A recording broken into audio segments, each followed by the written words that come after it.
Hello les amis, j'espère que vous allez bien. Alors aujourd'hui, on se retrouve pour une toute nouvelle vidéo dans laquelle je vais vous présenter les top 10 des voitures pour jeunes permis, très accessibles, très fiables, très robustes et très confortables aussi.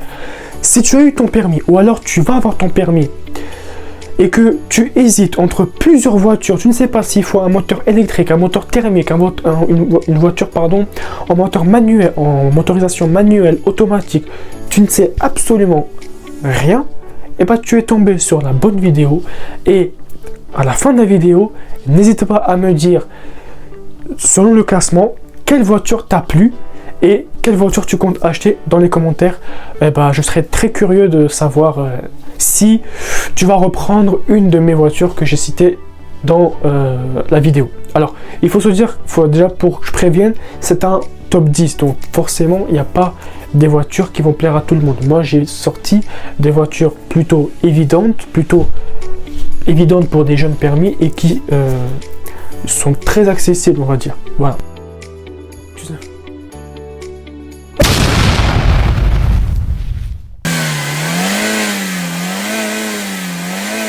Bienvenue sur la chaîne Le Passionné Automobile, la chaîne dédiée à toutes les voitures qui ont marqué l'histoire. Des légendes des années 60 aux icônes oubliées. Ici, on plonge dans l'univers des modèles mythiques, leur histoire, leur performance et ce qui les rend uniques. Si tu es passionné de belles mécaniques, de design intemporel et d'anecdotes croustillantes, abonne-toi et embarque avec nous dans ce voyage à travers le temps. Alors abonne-toi, nouvelle vidéo chaque semaine. La première voiture, c'est la Renault Clio. Purée, on va vraiment croire que je vous casse la tête avec cette voiture-là. Mais non, cette voiture-là, pourquoi je l'ai mis dans le classement? Cette voiture-là est idéale pour les jeunes permis. Ok, bon, donc vous avez, c'est une voiture, sa taille est assez convenable, on va dire. Je vous mets juste la photo là. C'est une voiture assez convenable. Vous avez le strict minimum pour un jeune permis. Vous n'avez pas besoin de plus, ou une voiture blindée, on va dire, niveau intérieur, tout ça. Voilà. Cette voiture là, c'est une voiture très économique. Elle a un très très bon moteur. Et puis, vous pouvez même faire de la route avec. Moi, ma Clio, elle a fait Paris-Marseille, Marseille-Algérie avec. Et je peux vous dire que de Paris jusqu'à Marseille, sa consommation de carburant, je n'ai pas fait le plein sur les aires d'autoroute. J'ai fait le plein où ça arrivait à Alger. Voilà. Donc pour vous dire que cette voiture-là est très économique et très fiable, très solide. Vous pouvez la garder autant que vous voulez. Elle ne se fatiguera pas et elle ne vous dira jamais « je suis fatigué ». Voilà, c'est pour ça que j'aime cette voiture-là. Mais c'est pour ça aussi que je la mets dans le classement, parce que pour moi, elle est idéale pour les jeunes permis. Sauf, je vous conseille aussi de prendre une Clio. Ne faites pas l'erreur que j'ai fait. Une Clio avec la direction assistée. Une Clio avec le chauffage et la clim. Parce que moi, ma Clio, elle a ni direction assistée, ni clim. Le chauffage, elle a le chauffage, mais il y a un problème. Mais vraiment, choisissez une belle voiture. Bon, après, on arrive en 2025. C'est vrai qu'il y a moins de personnes qui veulent se positionner vers une Clio. Mais voilà, mais après, sur le bon coin, il y a toujours des Clio. Et c'est surtout pour les jeunes permis, ceux qui commencent, qui débutent dans la conduite, vaut mieux commencer avec une ancienne voiture. Comme ça, si jamais il vous arrive quelque chose, je ne vous le souhaite pas, mais il faut toujours penser à ça. Au moins, ça touche cette voiture-là, vous la mettez directement à la casse. Voilà. Comme ça, moi, voilà. Mais après, je vous le souhaite pas. C'est juste une idée comme ça. La Fiat Panda. La deuxième voiture, c'est la Fiat Panda de 2005. Une petite voiture idéale pour les jeunes permis qui ne vous lâchera jamais. Alors, pour vous dire, la Fiat Panda, je peux vous dire à 100% que c'est une très très belle voiture. Mon père, il a la même. Une voiture très petite. L'avantage qu'il y a avec cette voiture-là, d'ailleurs, je vous en ai déjà parlé sur la vidéo où je note vos voitures. Je vous la mets juste là. Je vous ai déjà parlé sur cette voiture-là. C'est une voiture idéale pour les créneaux, pour trouver des places et elle est tellement pratique. Vous vous garez en une seule fois. Celui qui se gare en 3 fois, 2 fois avec cette voiture-là, c'est qu'il connaît rien au créneau, qu'il connaît rien à cette voiture-là. Parce que cette voiture-là, pour trouver une place, tu te gares en même pas 2 secondes. Elle est très petite, très facile de trouver une place adaptée à sa taille. Voilà. Après, c'est vrai que la consommation de carburant sur cette voiture-là, elle bouffe un tout petit peu, elle bouffe un peu plus que la Clio. Mais sinon, ça va, ça reste convenable. Mais c'est vrai que quand vous mettez la clim, le chauffage, par contre, là, ça bouffe énormément. Après, c'est normal. Voilà, on parle quand même de la climatisation et du chauffage. Mais sinon, c'est une petite voiture. Vous avez deux commandes de direction assistée. Une direction assistée plutôt normale. Et une direction assistée avec un bouton, on l'appelle le City, où le volant, il est beaucoup plus léger et qui se tourne beaucoup plus facilement. Voilà. Donc voilà, donc cette voiture là aussi elle est parfaite pour les jeunes permis et je vous incite vivement à l'acheter si quelqu'un a les moyens. Ces voitures là généralement elles dépassent pas les 1200, les 1300, elles dépassent pas les 1200. Je pense une Fiat Panda comme ça en très bon état, elle peut valoir dans les 1500, pas plus, ça ne dépasse pas les 1600. Voilà. Après, ceux qui mettent 1800, c'est vraiment qu'il n'y a aucun défaut mécanique, aucun défaut esthétique, aucun défaut de carrosserie. Voilà. La troisième c'est quoi? C'est la Renault Clio 4. La Renault Clio 4, pardon, il y a un design plutôt sympa, facile à trouver où ça? Sur le Bon Coin par exemple. Ces voitures-là, alors, si on parle des anciennes Clio 4, ils sont dans les 1800, 1009, 2000 à peu près, pas plus. Les nouvelles par contre, ils sont un peu plus chères, mais même les anciennes de 2004, elles sont, même les Renault Clio 4, les toutes premières générations, elles sont bien, hein. Donc voilà. Les pièces ne sont pas chères. Par exemple, si vous voulez remplacer une pièce, vous pouvez même aller à la casse. À la casse, vous allez trouver des pièces. Ils sont très accessibles. Cette voiture-là, elle est plutôt fiable, on va dire. Elle n'est pas très fiable comme la Clio ou la Fiat. Voilà, elle est à peu près fiable. Surtout quand c'est un moteur diesel. Si c'est un moteur essence, ça va. Mais un moteur diesel, c'est vrai que la fiabilité, elle n'est pas trop là. Mais sinon, quand vous regardez un peu l'intérieur de cette voiture-là, vous avez tout. Vous avez le GPS, la navigation, le Bluetooth. Je sais que les jeunes permis, ils aiment la musique en conduisant. Vous avez tout, la climatisation, le chauffage, exactement, ça faut pas l'oublier. Même l'assise à l'arrière, c'est plutôt convenable. Et même la capacité du chargement de coffre est assez convenable. Donc pour moi, même cette voiture-là est assez bien pour vous. Voilà. La quatrième voiture, pardon, c'est la Volkswagen Polo de 5e génération. Celle-là, elle a une bonne finition, elle a un bon look, elle a un moteur robuste. Cette voiture-là, l'inconvénient qu'il y a avec cette voiture-là, c'est que déjà, premièrement, c'est une marque Volkswagen, et qui dit Volkswagen dit les pièces sont extrêmement chères, sont chères. Volkswagen, voilà, c'est à peu près comme Mercedes, elle est très chère. Voilà, donc si vous voulez mon avis sur ces voitures-là, il ne faut pas prendre de automatique, il faut prendre des manuels, parce que déjà, quand vous allez faire réparer votre automatique chez Volkswagen ou chez quelqu'un d'autre, il va vous coûter très cher. Mais en vrai, une manuelle, si vous connaissez bien la boîte à vitesse, si vous manipulez bien, cette voiture-là, elle est pour vous, avec une bonne boîte à vitesse manuelle. Après, ceux qui sont pas habitués, ceux où pour eux appuyer sur l'embrayage à chaque fois ça les dérange, ça les perturbe, voilà, ne vous en faites pas, prenez une automatique, ça vous serez plus concentré avec ça. Voilà. Mais sinon, même chose que la Clio 4, l'intérieur, vous avez le GPS, vous avez le Bluetooth, enfin, vous avez un confort qui va vous satisfaire pour les jeunes conducteurs. Donc pour moi, cette voiture aussi, elle est très bien pour vous. Et même son rapport qualité-prix est assez convenable. Parce que c'est une 5e génération, on parle pas des nouvelles Golf, on parle quand même, des nouvelles Polo, pardon, on parle des anciennes. Et pour moi, même celle-ci, elle est belle. Vous avez même son look à l'avant, elle est très belle. Donc voilà. La cinquième voiture, c'est quoi? C'est la Peugeot 208 de première génération. Alors, je parle pas de la deuxième, je parle de la première génération. Celle-ci, elle est toute petite. Enfin, toute petite, ça va.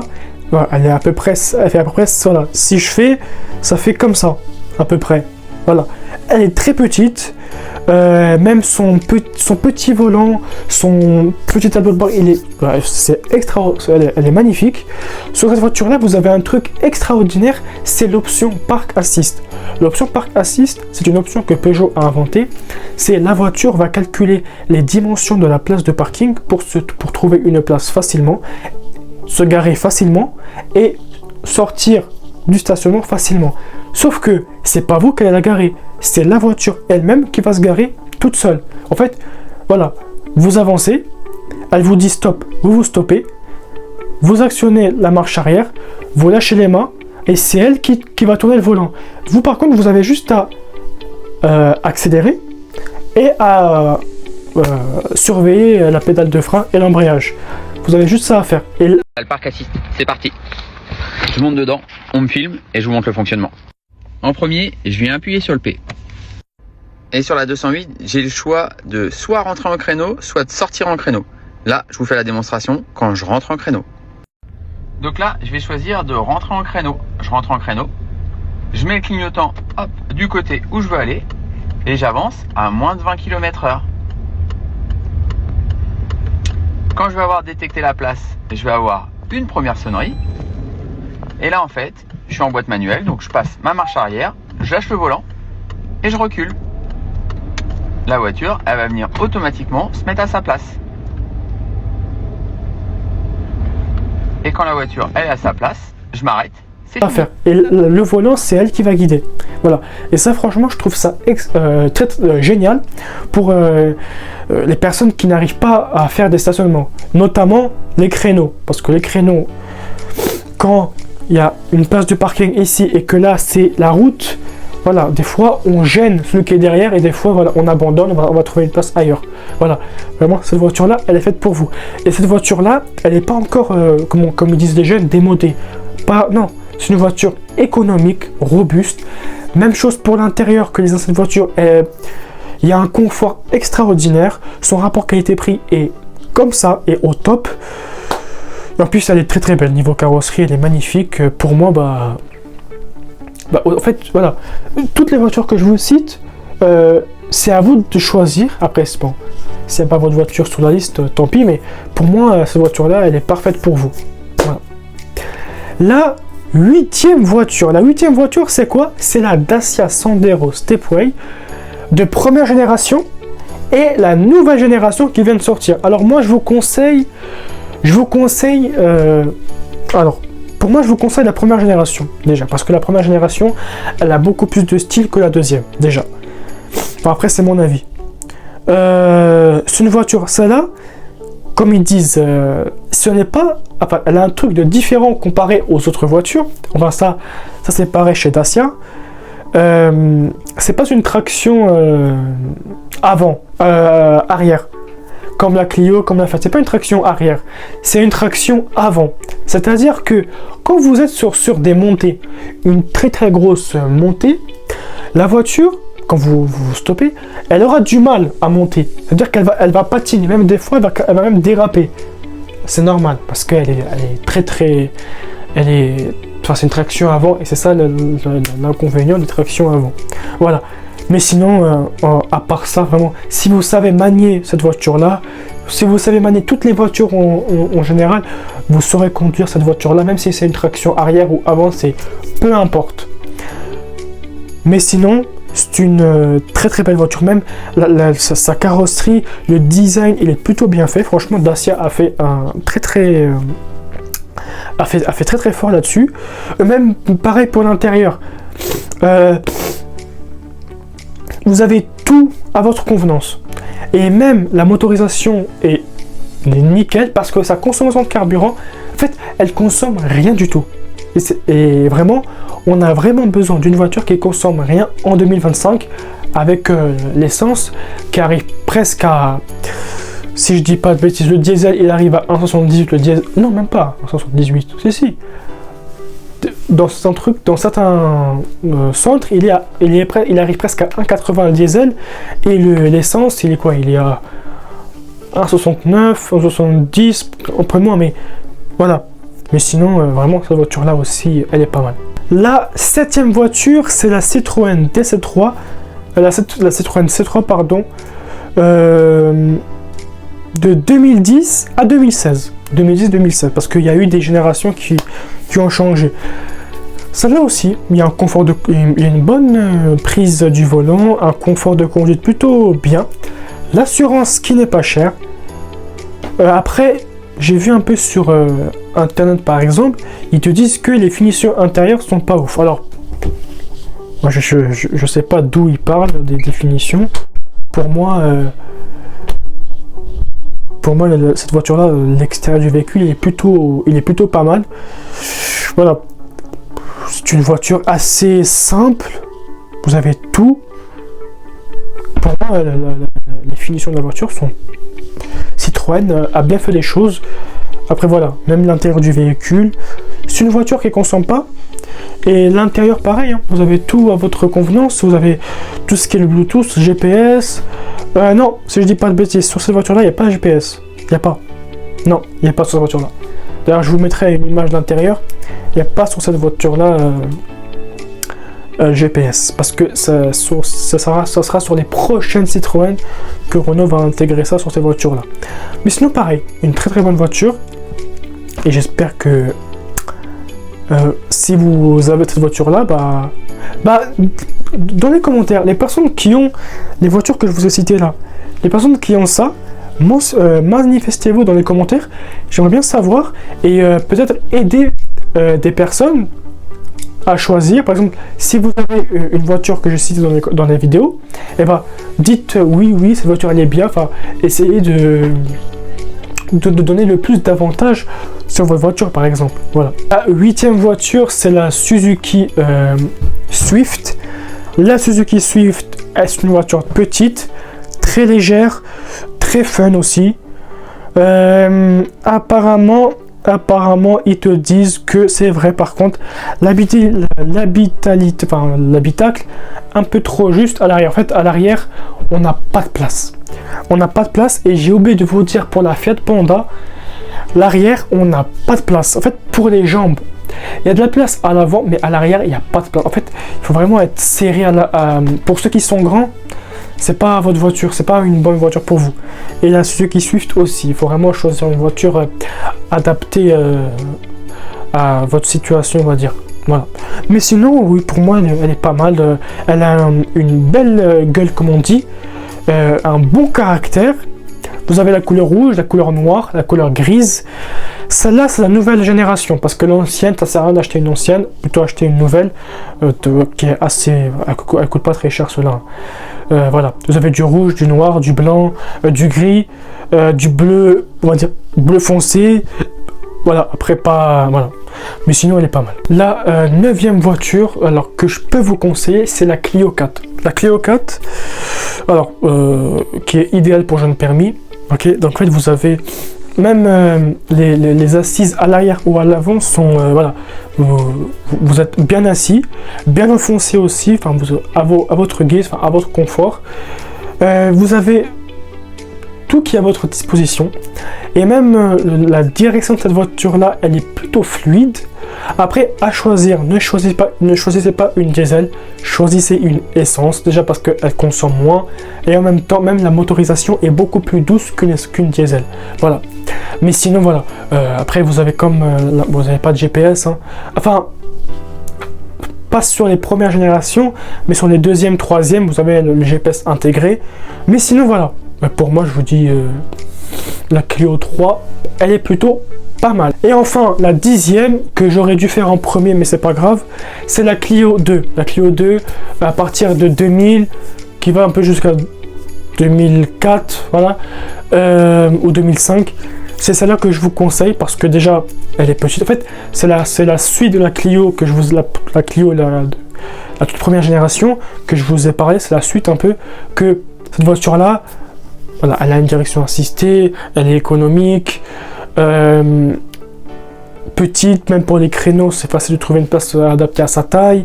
Et vous avez tout, voilà, vous avez tout ce qui, vous avez un confort, enfin vous avez un bon confort surtout.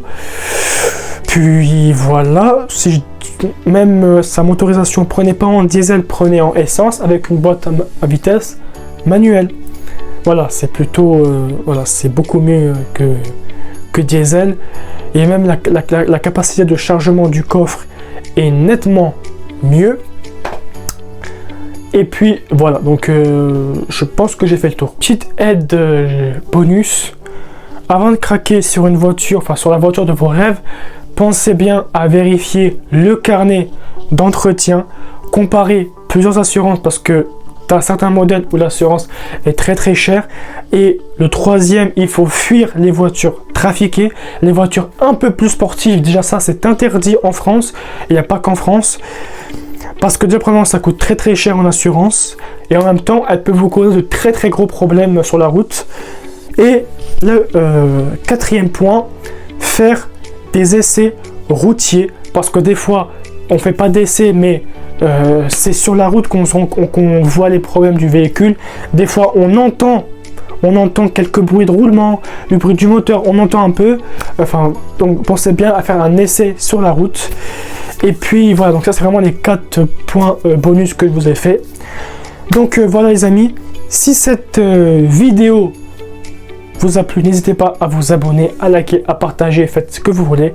J'espère vraiment que ce classement vous a aidé à trouver la bonne voiture pour vos débuts sur la route.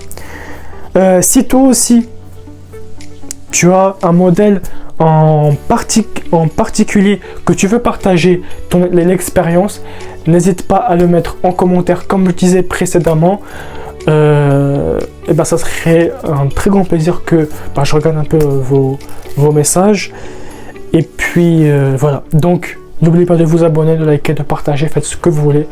Et moi je vous dis à la semaine prochaine pour une nouvelle vidéo. A plus les gars.